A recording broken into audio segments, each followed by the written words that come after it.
Par quoi une personne est meilleure qu'une autre? Par l'argent? Non. Par quoi une personne est meilleure qu'une autre? Par l'ilm. Et le meilleur des ilms, la meilleure science, c'est quoi? L'ilm billah, la connaissance d'Allah subhanahu wa ta'ala. Et plus on connaît Allah subhanahu wa ta'ala, plus on monte en savoir et on monte en agrément chez Allah subhanahu wa ta'ala. Et Allah il dit innama yakhshallah min ibadihi al-ulama. Allah il craint, enfin ceux qui craignent Allah, pardon, ceux qui craignent Allah, ce sont les gens savants et ceux qui savent qui est Allah subhanahu wa ta'ala, ceux qui connaissent Allah subhanahu wa ta'ala.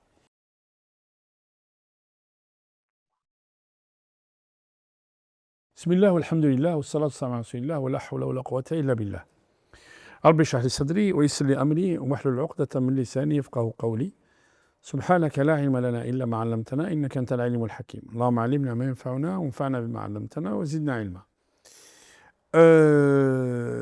Dans l'épisode précédent, on est toujours en train de méditer sur le Youssouf, on avait dit que Youssouf alayhi salam, en voulant garder son frère, qu'est-ce qu'il a fait? Il va procéder avec un subterfuge. C'est-à-dire, il va prendre la coupe du roi, il va la mettre dans la monture de son frère. Et il y a quelqu'un qui vient et dit « Ah, on a perdu la coupe du roi ». Quelqu'un qui travaille dans le palais avec Youssouf. Les frères de Youssouf, ils sont étonnés. Ils viennent et disent « Nous ne sommes pas venus pour voler ». Alors, qu'est-ce qui se passe? Qu'est-ce que vous avez perdu? Et il dit nous avons perdu la coupe du roi. Ok. Alors, il dit, nous ne sommes pas des voleurs, mais si vous trouvez le voleur, celui qui a été injuste envers lui-même, on les avons expliqué ce que ça veut dire être injuste envers soi-même, injuste envers... on va le rétribuer de la rétribution qu'il faut. Alors, Youssouf, il dit, ok, alors on va commencer par fouiller vos montures. فبدأ بأوعيتهم قبل وعاء أخيه ثم استخرجها من وعاء أخيه. Il commence quoi, Youssef? Il commence par, nous sommes à la ayah 76. Il commence par les montures de ses frères. Il commence par ces montures-là. Une par une, il va les vider, il va les fouiller tous, une par une. Et finalement, il la sort de quoi? Il la sort de la monture de son frère. كذلك كدنا ليوسف ما كان ليأخذ أخاه في دين الملك إلا أن يشاء الله نرفع درجات من نشاء وفوق كل ذي علم عليم. Youssouf était vraiment savant. Et Allah subhanahu wa ta'ala dit, il a mis un subterfuge en place pour garder son frère. Et Allah subhanahu wa ta'ala a agréé ce subterfuge. Il dit, Allah subhanahu wa ta'ala, il élève les gens. وفوق كل ذي علم عليم. Ça veut dire quoi, il élève les gens? Il élève les personnes par quoi? Par la science. Comment une personne est meilleure qu'une autre? Par quoi une personne est meilleure qu'une autre? Par l'argent? Non.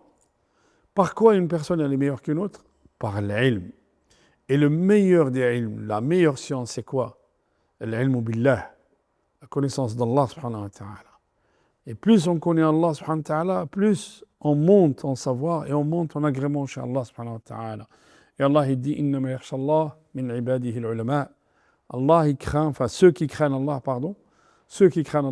ce sont les gens savants et ceux qui savent qui est Allah subhanahu wa ta'ala, ceux qui connaissent Allah subhanahu wa ta'ala. قالوا إن يسرق, regardez bien la réaction de ses frères. قالوا إن يسرق فقد سرق أخ له من قبل فأسرها يوسف في نفسه ولم يبدها لهم قال أنتم شر مكانا والله أعلم بما تصفون. Qu'est-ce qu'ils disent les frères? Ils disent s'il vole, il y a un frère avant lui qui a volé. Il parle de qui? Il parle de Youssouf. Mais ça c'est quoi? C'est de la calomnie. Parce que Youssouf il n'a pas volé.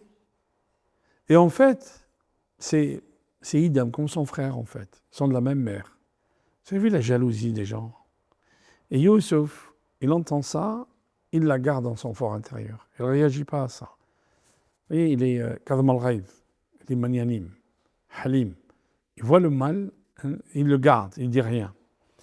Mais d'un autre côté, le fait qu'il garde ce sentiment dans son fort intérieur, il y a quelque chose. C'est quoi?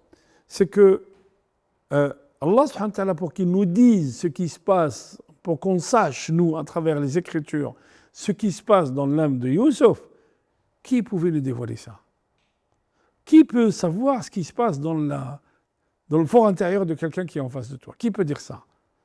À part Allam al-Ghuyub, celui qui sait ce qu'il y a dans les cœurs, celui qui sait ce que chaque âme elle pense. Qui peut faire ça?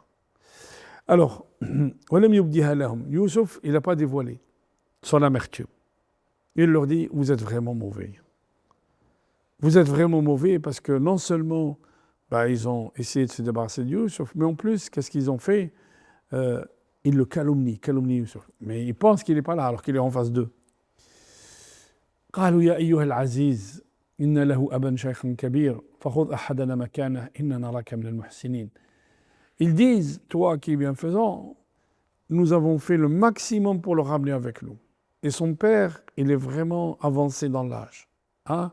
Il ne pourra pas supporter d'avoir perdu un deuxième enfant. Donc, prends quelqu'un d'entre nous et laisse-nous celui-là.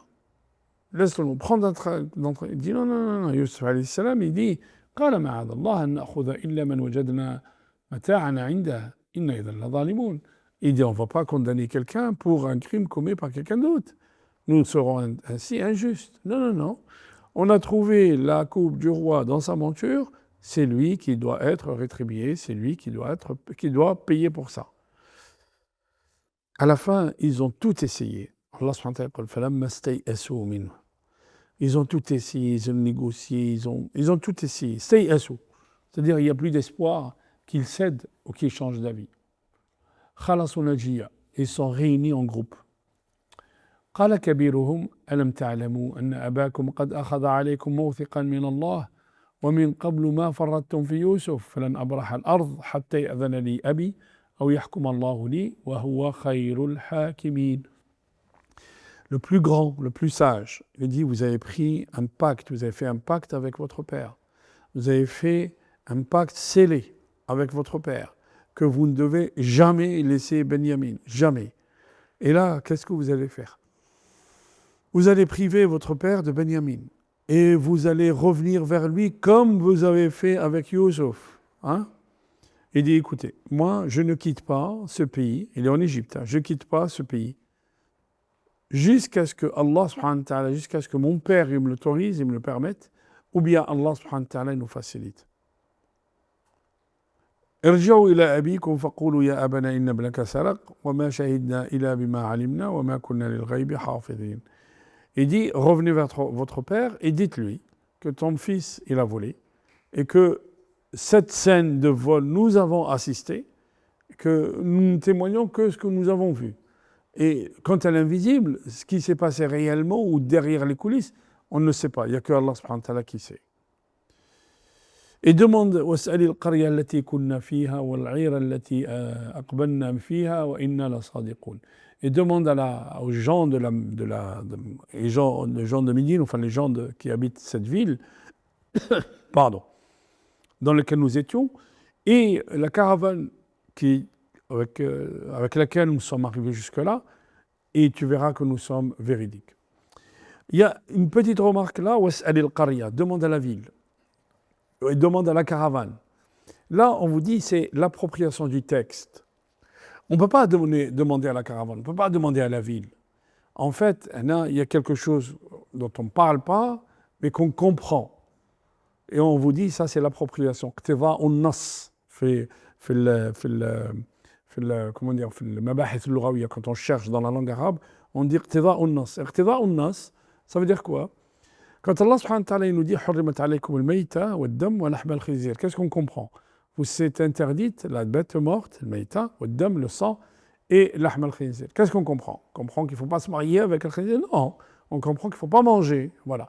Mais quand il dit, vous sont interdites vos mères, vos filles, on comprend quoi? Le mariage. Donc, iqtida un-nas voudrait dire quoi? C'est-à-dire l'appropriation du texte, voudrait dire que quand Allah subhanahu wa ta'ala dit demande à la ville, demande à la ville ou demande à la caravane, il ne demande pas à la caravane, il demande aux gens de la caravane. Donc, ces enfants, les enfants de Jacob, il dit, demande aux gens avec qui on est venu. Ton fils, il a vraiment volé. Et nous témoignons que ce que nous avons vu. قال بل سولت لكم أنفسكم أمرا فصبر جميل عسى الله أن يأتيني بهم جميعا إنه هو العليم الحكيم. Il dit, peut-être que on parlait de l'âme incitatrice au mal, que encore une fois votre âme vous a incité au mal, et je ne peux que patienter. Et quelle patience? Sabr jamil. Sabr jamil, quand on parle de sabr jamil, vous savez ce que c'est sabr jamil? Sabr jamil, c'est cette belle patience où on ne se plaint à personne. En fait, c'est une éducation pour nous. Allah subhanahu wa ta'ala dit au prophète Fasbir sabran jamila. Lahum yarawnahu ba'ida wa narahu qariba.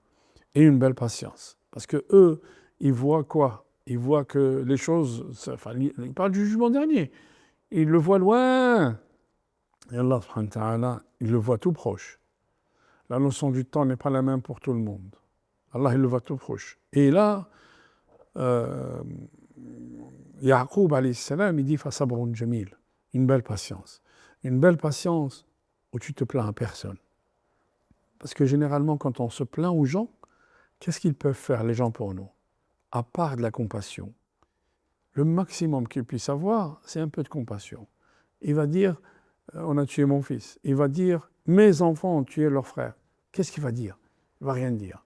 Par contre, il se plaint à qui? Il se plaint à Allah subhanahu wa ta'ala. Mais il leur dit quelque chose qui est extraordinaire. Il dit, وَأَعْلَمُ مِنَ اللَّهِ مَا لَا تَعْلَمُونَ. Il dit بل سولت لكم أنفسكم أمرا فصبر جميل عسى الله يأتيني بهم جميعا. Là, il a perdu Youssouf, il a perdu Benyamin, mais il a perdu aussi le grand, qui a dit, moi je ne quitterai plus la ville, je ne quitterai plus l'Égypte, parce que j'ai pris un pacte avec mon père. Donc avant, il avait perdu un enfant, là il en a perdu 3. Et il dit, Allah subhanahu wa ta'ala, il sait ce qu'il fait. Et je sais qu'il va les ramener tous. Il va me les ramener tous. Je ne sais pas si vous imaginez, un père qui perd ses enfants, c'est terrible. C'est terrible. Et vous savez, qui a perdu tous ses enfants de son vivant? Le prophète Mohammed sallallahu alayhi wa sallam. Tous ses enfants sont morts de son vivant, à part Fatima. Je ne sais pas si vous imaginez l'ibtila que c'est, c'est-à-dire l'épreuve que c'est. Quand quelqu'un il perd 6 de ses enfants de son vivant, c'est terrible. Demandez à une maman ce que c'est perdre un enfant, c'est terrible, terrible, terrible. Et le prophète sallallahu alayhi wa sallam, il a pleuré quand il a perdu Ibrahim, le dernier.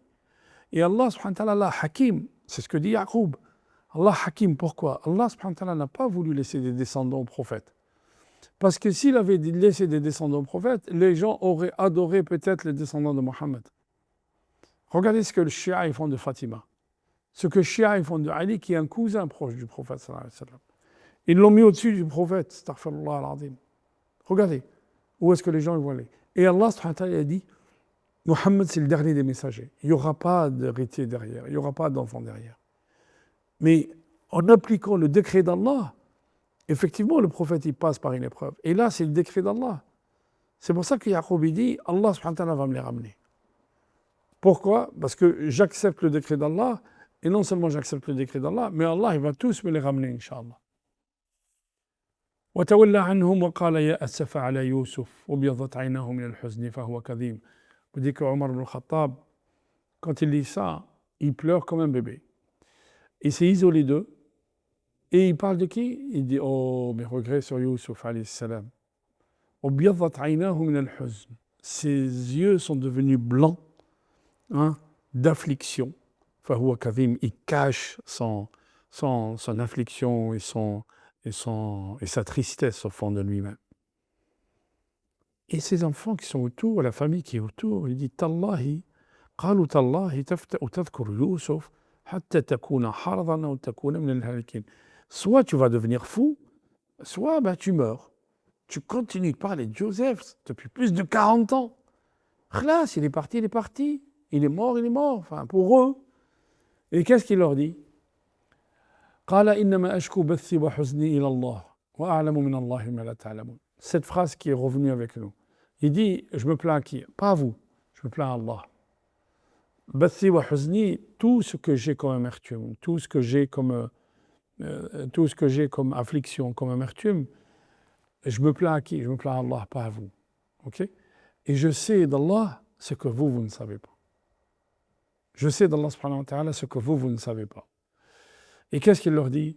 Il leur dit, Ya bani, oh mes enfants, Ya bani, ذهبوا فتحسسوا من يوسف وأخيه ولا تيأسوا من روح الله إنه لا ييأس من روح الله إلا القوم الكافرون. Il dit, allez-y et tahassasu, c'est-à-dire essayez de sentir, de trouver, de sentir Joseph, Youssouf et son frère. Et en fait, ne désespérez jamais de l'espoir qu'il y a en Allah subhanahu wa ta'ala. Pourquoi? Parce que celui qui désespère d'Allah, c'est un kafir. Ceux qui ne croient pas en Allah, c'est eux qui désespèrent d'Allah. Qui d'entre nous, sa femme, elle ne peut pas avoir d'enfant, il sait pertinemment que s'il demande à Allah avec un cœur, mais alors, Allah subhanahu wa ta'ala lui donne. Combien de personnes, on leur a dit, la maman qui était enceinte, on leur dit, ton bébé, il est mal formé, il faut le descendre. Et elle refuse. Et le bébé, il est masha'Allah. Combien de personnes? Qui d'entre nous a cette certitude? Et là, Allah subhanahu wa ta'ala nous dit, jamais, jamais ne désespérez d'Allah. Jamais. Pourquoi? Parce que Allah subhanahu wa ta'ala, idha a'ta adhash. Allah, quand il donne, tu es ébahi par l'adoration d'Allah subhanahu wa ta'ala. Mais alors, tu ne te sentiras plus. On vous dit, Sourate Maryam, regardez le lien entre Sourate Maryam et Sourate Al-Kahf. Regardez, le Coran, c'est magnifique. Sourate Al-Kahf, on vous dit Sourate Al-Amal, c'est-à-dire c'est la sourate où il y a les actions. Sourate Maryam, c'est la sourate des donations. Sourate Maryam, Moussa, il va chercher la science. Dhul Qarnayn, il va sillonner le monde. Okay? Les jeunes qui avaient la foi, ils vont craindre pour leur foi, donc ils vont s'isoler, ils sont en action, ils vont s'isoler de peur d'être éprouvés dans leur foi. Sourate Maryam, Allah subhanahu wa ta'ala nous dit quoi? Zacharia ne peut pas avoir d'enfant, il a 96 ans. Sa femme, elle a 76, et surtout, aqir, c'est-à-dire stérile, elle ne peut pas avoir d'enfant. Et Allah subhanahu wa ta'ala lui donne un enfant, Jean-Baptiste Yahya.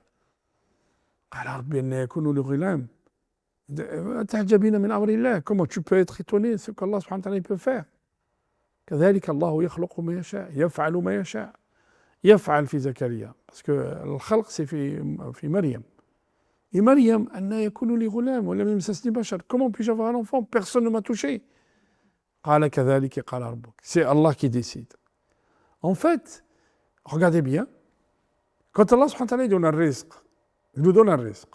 Un rizq, c'est à travers un moyen. Le moyen, c'est quoi? C'est le travail qu'on fait, quel que soit le travail. On est fonctionnaire, on est commerçant, quel que soit le travail. À la fin, on oublie que le rizq, c'est Allah, et on se fixe sur le moyen. Et l'être humain, à tel point, il se fixe sur le moyen qu'il va adorer le moyen. Allah, subhanahu wa ta'ala, sur Maryam, il nous dit « Ulaika alladhina an'ama Allahu alayhim min nabiyyin » ceux qui ont été comblés par les bienfaits d'Allah, ceux qui étaient liés à Allah subhanahu wa ta'ala, an'am Allahu alayhim. Idhan Allah subhanahu wa ta'ala, il fait enlever l'intermédiaire. Maryam, sans papa, elle va avoir un enfant. Zacharia, alors qu'il a atteint un âge avancé, que sa femme elle est stérile, Allah subhanahu wa ta'ala va lui donner un enfant. En fait, Allah subhanahu wa ta'ala, en enlevant le moyen, fait sourate Maryam, il te montre que c'est lui qui décide. Il nous montre que c'est lui le donateur. C'est lui le généreux. Et donc, il nous dit quoi? N'adorez pas le moyen. Quand quelqu'un te dit, voilà, je ne vais pas faire la prière, le patron, qu'est-ce qu'il a le patron? Sois sincère avec Allah et tu verras que le patron, même le patron, il te facilite. Vous imaginez? En fait, c'est ce qu'il dit Yaqub à ses enfants. Il dit, ne désespérez jamais d'Allah subhanahu wa ta'ala, parce que c'est lui qui donne, c'est lui qui gère. Inil hukmu illa lillah. Cette sensation, ce sentiment, ce concept qu'on doit avoir dans notre tête, ça nécessite un travail sur soi, un gros travail sur soi. Comprendre que Allah subhanahu wa ta'ala, quand il veut donner, eh ben, il te donne sans concession. Yaqub, il lui rend son fils après 40 ans. Zacharia lui donne un fils alors que sa femme est stérile, il a atteint